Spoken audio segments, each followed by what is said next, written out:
Komedian kondang Sule miliki perjalanan cinta yang tak semulus karirnya. Usai bertahun-tahun jalani rumah tangga dengan mendiang Lina Jubaidah yang kali itu berakhir di meja hijau, tak lama ia mencoba merajut bersama wanita baru yakni Natalie Holscher. Namun sayangnya, lagi-lagi rumah tangga Sule kandas di tengah jalan. Pernikahan kedua Sule dengan Natalie dikaruniai buah hati yang tampan dan menggemaskan, yaitu Azam Adriansyah Sutisna.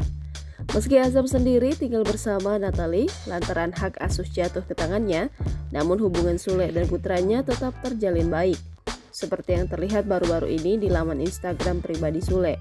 Ia memamerkan beberapa fotonya dengan Azam seraya tunjukkan beragam pose dan ekspresi.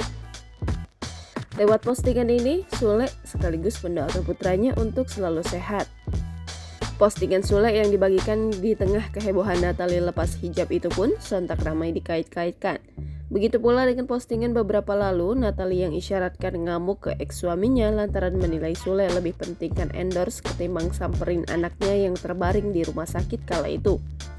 Sementara itu, Natalie sendiri sejauh ini belum buka suara terkait postingannya melepas hijab. Sehingga tak diketahui pasti alasan Natalie melakukan hal tersebut, mengingat sebelumnya tampil begitu tertutup mengenakan hijab. Jangan lupa subscribe, share, komen, dan like ya!